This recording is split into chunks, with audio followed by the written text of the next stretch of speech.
So, birth rates are plummeting in the U.S. Cheerleaders are leading the cancel culture charge, and our congresswomen, well, they're acting anything but ladylike. Lots to get into on the show today, but first, a word from our sponsor.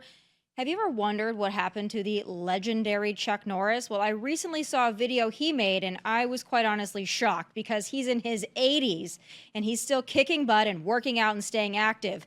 What's even more shocking is he's stronger, can work out longer, and even has plenty of energy left over for his grandkids. And he did this by making just one small change. He says he still feels like he's in his 50s. His wife even started doing this one thing too, and she's never felt better. She says she feels 10 years younger, her body looks leaner, and she has energy all day. Well, Chuck made a special video that explains everything, so make sure you watch it by going to chuckdefense.com/Tommy. It will change the way you think about your health. Once again, that's chuckdefense.com/Tommy. You won't believe how simple it is.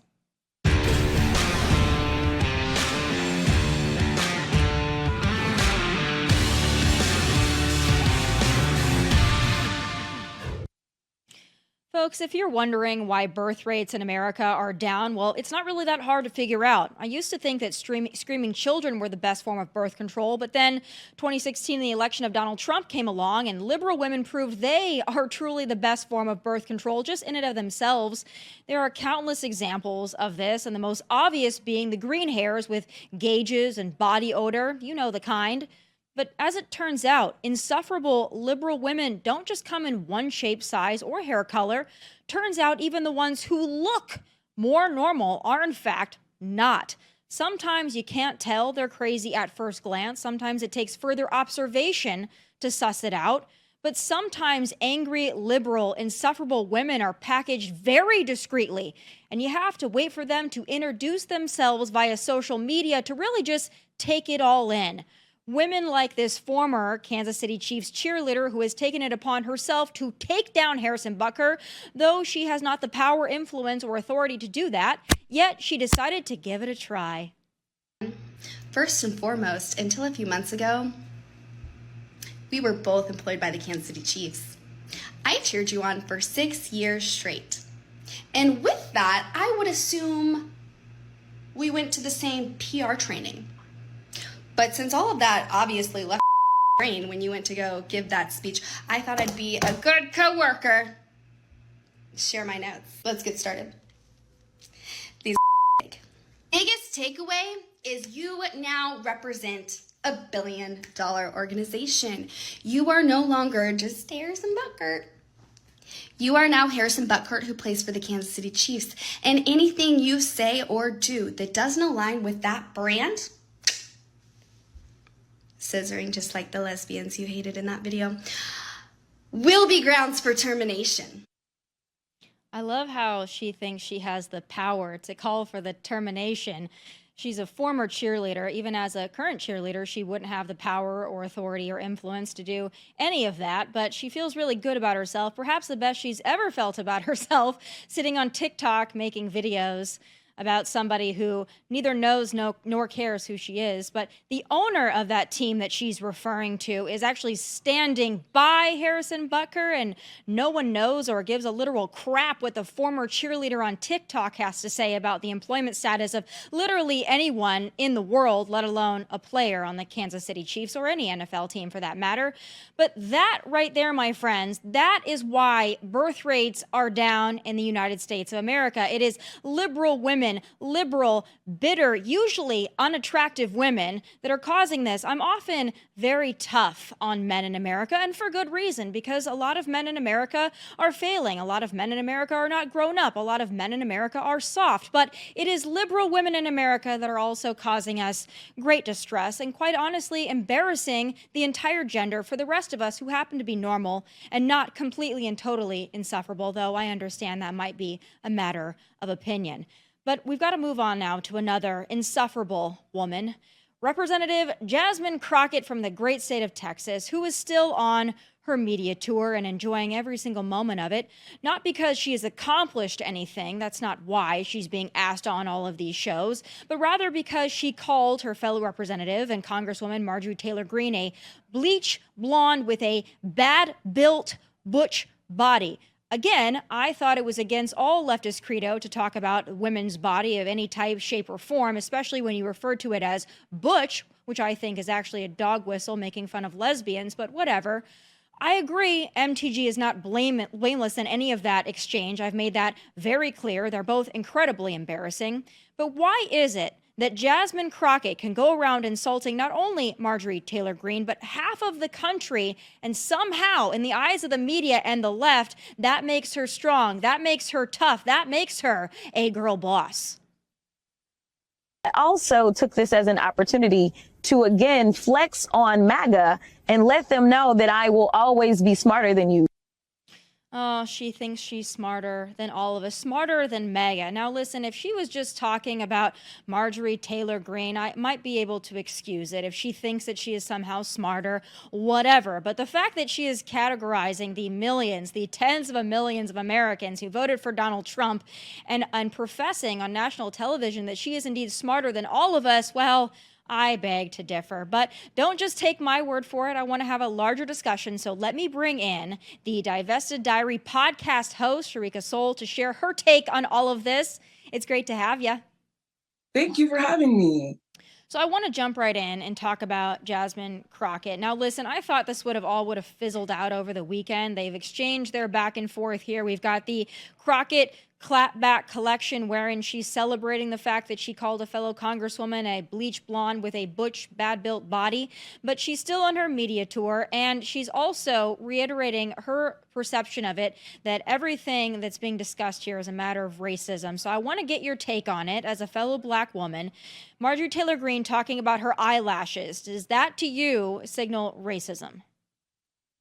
Honestly, I'm really disappointed in Rep. Crockett because she sits on her throne and she talks about how there are negative stereotypes that are reinforced against Black women. And then she herself chose to, during a very serious congressional proceeding, reinforce those negative stereotypes against Black women by being a stereotypical ghetto. So it was really disappointing. I do not find eyelashes to be a symbol of racism. A lot of people wear ridiculous eyelashes in the 2020s.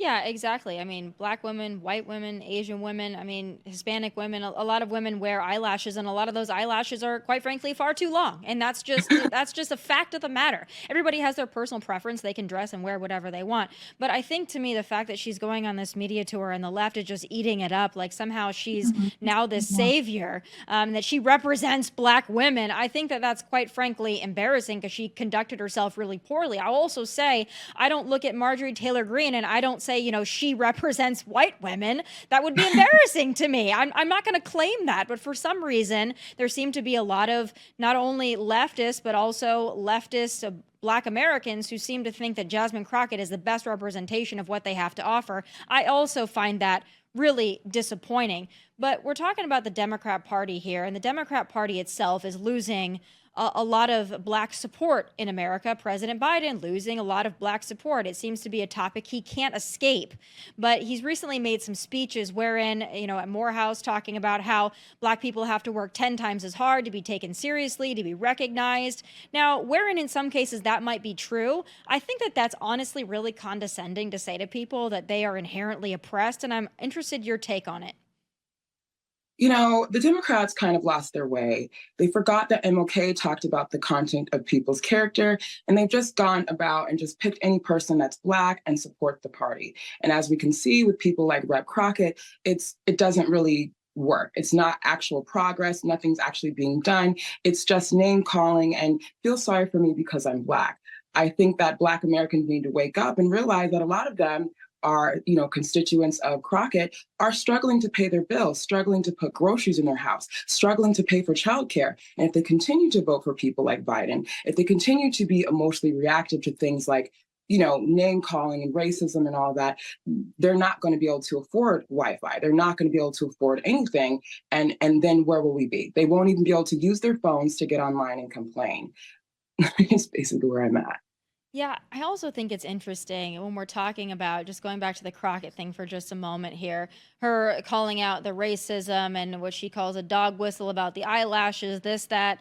and the other. I also think it's interesting that the Democrats seem to have a big problem with this. I mean, it was just last week the governor of New York, Kathy Hochul, tried to assert that black kids in the Bronx don't know what a computer is. I mean, to me, it was also Joe Biden a few years back that said that black kids are just as smart as rich kids. And I mean, it's something to that effect. So to me, it just seems like it seems to be Democrats who continually step in it, but it's excused. And I'm wondering, does Black America see this? Are they seeing this pattern here? Are they buying it? Can they sniff out this fake, phony, I guess, charade that the Democrats keep pulling on them? Unfortunately, I do think that with the things happening in Israel, that a lot of Black Americans are finally starting to wake up, that their party really does not represent them, or any American for that matter, let alone the Black Americans. And I do think that Black people slowly but surely are starting to realize that a Democrat party, a Democrat president does not equal racism ending. It does not equal the whole white class getting on their knees and worshiping you. You're just stuck with somebody who's lying to you to get your vote and does nothing, 4 years down the line. Yeah. Do you feel like now with this whole Palestinian cause, I know you've tweeted about it, but do you feel like that's kind of in some way taken the place of BLM ahead of the last two elections? It was really BLM, BLM, BLM. Now it seems to be pro Hamas, pro Palestinian. It's a lot of the same folks that are protesting for either thing. It seems like it's kind of one big group. But you tweeted something out the other day that I thought was very interesting. You said that a lot of these folks that are pro Palestinian, they're in the streets, and they want to talk about that because they don't want to talk about, from what I gleaned from your tweet, they don't want to talk about black on black crime. Explain that to me and your larger take on that. I always start with the reality that I'm a Black adoptee. We have over 5 million adoptees that are American adoptees in America.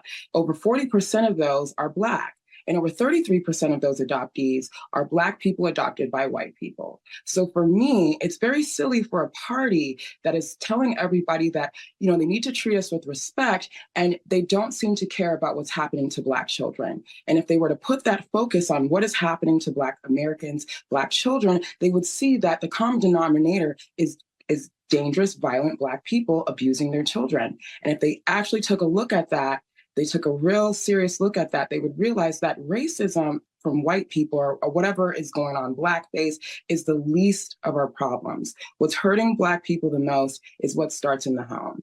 And that takes us taking accountability. And I think, unfortunately, the Democrat Party has removed all agency accountability from Black adults and Americans and their voters. I want to get into that a little bit because I'm really curious your take on it. Obviously, this is a lived experience for you, so you know far more about this topic than I could ever claim to even imagine to know. But I really want to pick your brain on it because we have a crime crisis in America. We have a crime crisis on the streets, whether it's illegal immigrants committing crimes, white people committing crimes, Hispanic people committing crimes, Asian people committing crimes, or Black people committing crimes. But when you look at the data and you look at the statistics, you're very right that Black on Black crime seems to be a real problem. It's devastating communities. So I'm wondering your take on why you think that that's so predominant in the Black community and what are possible solutions to help lessen that? Or how do you think that the way we talk about this, what are we getting wrong?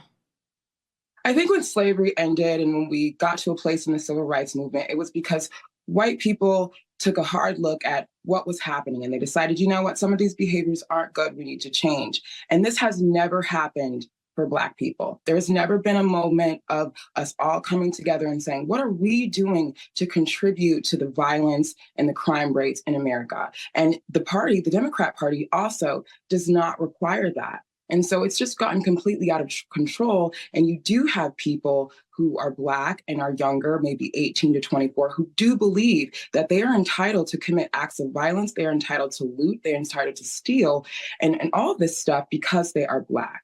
And until we have a moment where we say, hey, we are equal. We are equal and we are equal parts contributing to the state of America. And until that happens, we're just going to see a lot of pandering and a lot of omission of what's actually going on in the Black community in terms of violence. Well, I'm glad that you brought up pandering, because the members of the squad, they do it better than anybody.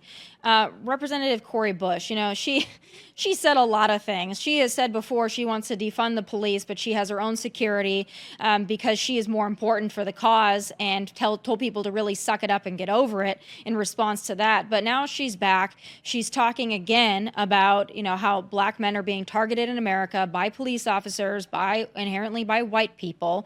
She believes that there needs to be mental health days afforded to black Americans due to this. I want to play the clip and get your take. Police killings of unarmed black people are responsible for more than 50 million additional days of poor mental health days per year. So you got to tell me, and I want your honest take on this. Does the events like George Floyd and Michael Brown and other events that are tragic, obviously, nobody wants to see anybody's lives lost, Alton Sterling being another one. I mean, we can name so many of these big cases. But do those happening, do you think that that is the biggest cause of mental health decline in Black America, as Representative Cori Bush kind of put out there? No, I don't. I think it's psychologically abusive to keep reiterating to Black youth that the people that hurt them the most are non-Black.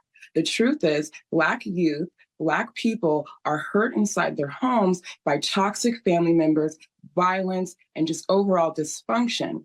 So I don't agree with her. I think she is a big part of the problem when you pick ghetto Black women because they're Black and you think that their demeanor is going to somehow bring in the votes, when all it does, it reinforces these stereotypes against us.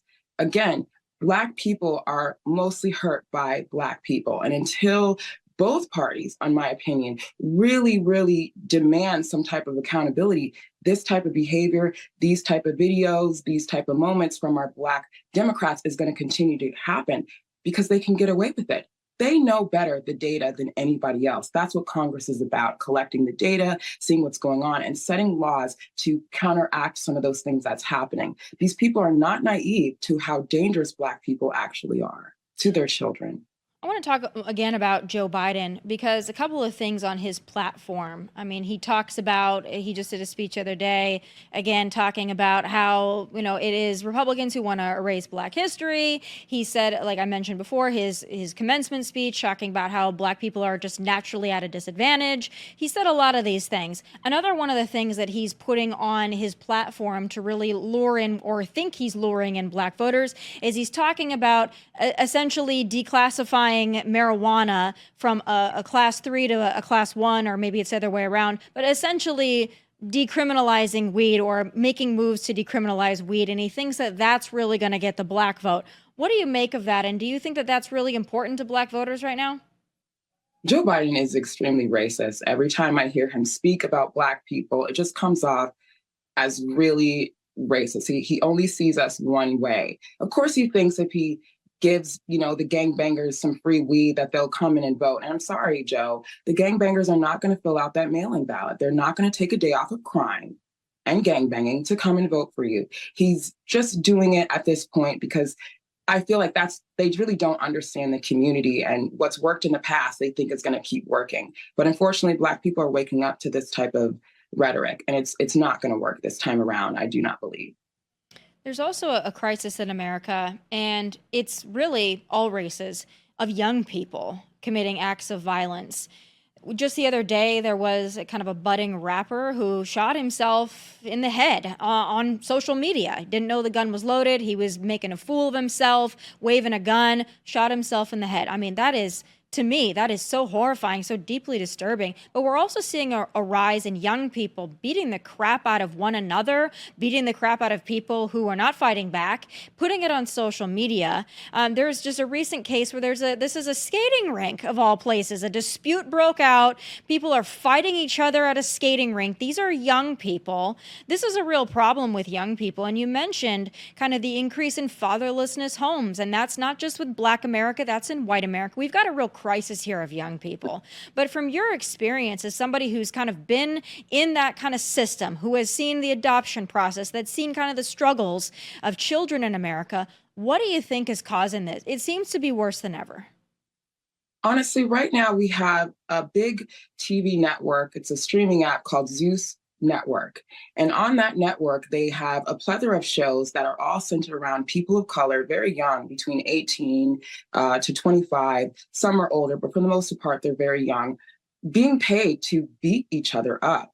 And they're getting fame, they're getting put on private jets. This can be very kind of like a carrot, a dangling of a carrot for young people. And they want to recreate that. We even seen Shinquella Johnson just months ago be beat up by her friends, and they decided to film it and put that on social media. So this network, like Now That's TV and Zeus Network, I feel are fueling that idea that if you film this, maybe you can get out of poverty, maybe you'll be a star. And I think that there's just been a desensitization to what violence actually does to people, and how that affects the body when you're subjected to that level of violence. So I'm aware of social media. I'm not aware of that network that you just described. Can you repeat the name of that? I'm completely unaware that this even exists, but I'm horrified. There's a network called Zeus Network. It is Zeus, Zeus Network. And it has several shows. The most popular show is called Baddies. So they have Baddies East, Baddies West. It's kind of a franchise of what Bad Girls Club used to be, which used to be on WeTV. And there's also another network called Now That's TV, which allows Black trans women to fight biological women. And they film it and they put it all over TikTok. And again, these people are treated like celebrities. We see them on their social media, on red carpets. We see them being flown out in jets. They're treated as if they have the accolades of you and I, but they're not. They're literally just filming each other in a very ghetto way, beating each other up. And there's a lot of these streaming apps that keep popping up. And again, for the community, the Black community, the ghetto culture people, this is a ticket out of poverty, unfortunately. That's horrifying. I wasn't even aware that existed. I know like the World Star and all that stuff, but I was completely unfamiliar that this was even a thing. That's horrifying. I mean, it's the glorification of everything that's wrong in society, and it's glorifying, it's glamorizing it, it's rewarding it. I mean, I don't know how we fix this, but it seems like it's going to take a lot of traditional values. It's going to take a lot of moms and dads in the home teaching their children right from wrong. I mean, that would be a good start. I've always said parenting is kind of the core of all of this. Last thing I want to talk to you about is later this week, Thursday to be exact, Donald Trump will be in the South Bronx. He's going to go do a rally there. It's his first rally in the state of New York since 2016. Now, this is an area that most people wouldn't think would be very welcoming to a Republican, wouldn't be very welcoming to Donald Trump. So it's going to be maybe a mixed reaction, but there are some people in the community that seem to be pretty excited about Donald Trump going to the Bronx and Donald Trump showing up to maybe a community that we wouldn't think supports him. From your perspective, are we going to see more actual Black support turning out in votes for Donald Trump this coming election? Most definitely. Sorry to interrupt. Most definitely. I feel like the majority of us are starting to realize that Biden is affecting our financial status. It's gone beyond. We're seeing the inflation. We're seeing all these causes. He's not offering any relief. In fact, everything's just getting more and more expensive, and he expects people to vote for him. So I do think people are finally waking up. You have people like Sexy Red and a lot of hip hop people that normally before did not support him. Even Cardi B, who did support him, has come out publicly and said she no longer is going to support him. And so, yes, I do think this time around, we're going to see a lot of Black support. We're going to see a lot of people of all races, even some leftists who maybe have voted for him are going to come out and say, you know what, Biden isn't it. We need to try something else. The thing that I really respect about Donald Trump is that he says, hey, listen, I'm going to help Black America, but he doesn't try to cherry pick little things and say, I'm going to give you weed or I'm going to let you out of jail. What he says is, I'm going to make the economy better. That's going to help you. That's going to help every color of the rainbow. It's going to help people that fly the rainbow. It's going to help everybody because making the economy better is inherently better for everybody. Give him a lot of credit for that, not just because I'm a Trump supporter, but I just think it's so phony when Democrats go to each individual little group and they say they're going to do this little thing as if these little things are what those people and those groups care about most. I quite honestly find that so insulting and condescending. So we'll wait and see. Maybe he'll get some great support in the Bronx. I'd love to see it. Maybe New York's in play after all. I really appreciate your advocacy. I know that you take a lot of heat on social media for it, but you're standing up and you're speaking out. Thank you for taking the time with me today. Thanks for having me. Of course. All right, folks, while we are all glued to the Trump trial in New York, thousands of illegals are still busting into our country and some on the terror watch list. But get this, Biden doesn't want you to know the nationalities of those folks. What is he hiding? Well, it's time for final thoughts.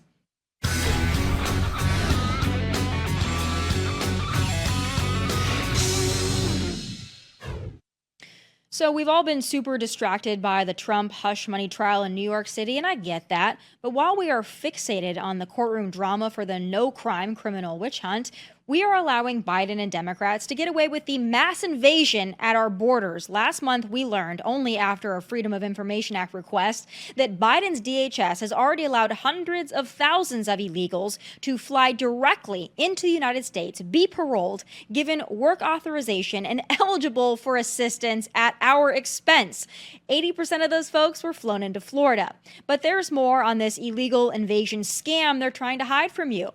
The Biden administration is also refusing to disclose the nationalities of illegal immigrants flagged to be on the terror watch list. Now, Fox News filed a FOIA request to get this information, but Biden's DHS won't disclose it, citing privacy concerns. So I want to reiterate that. The Biden administration refuses to disclose the nationalities of the illegal immigrants on the terror watch list to respect the privacy concerns of illegal immigrants on the terror watch list. What are they hiding from you? And why are Democrats so hell-bent on protecting illegals over Americans? Here's another example from last week. 148 Democrats voted against a bill to deport illegals who assault law enforcement officers. You know, I think we're so used to this crap, it doesn't even faze us anymore, but it should. You really got to ask yourself why Democrats would oppose deporting anybody, really, but why oppose deporting illegals who beat cops? I mean, that's brazen. You know, I fear this invasion is being normalized and accepted, and that cannot happen. We cannot let any of this slip through the cracks. Illegal immigration is our single biggest threat, and the Democrats are getting away with it. So shame on all of us for allowing it. Those are my final thoughts. Please be sure to go visit the new Tomi Lahren is Fearless YouTube channel at Tomi Lahren is Fearless and like and subscribe for full episodes. I'd really appreciate it. And I will see you right back here live at 1 p.m. Eastern tomorrow. But until then, from Nashville, God bless and take care.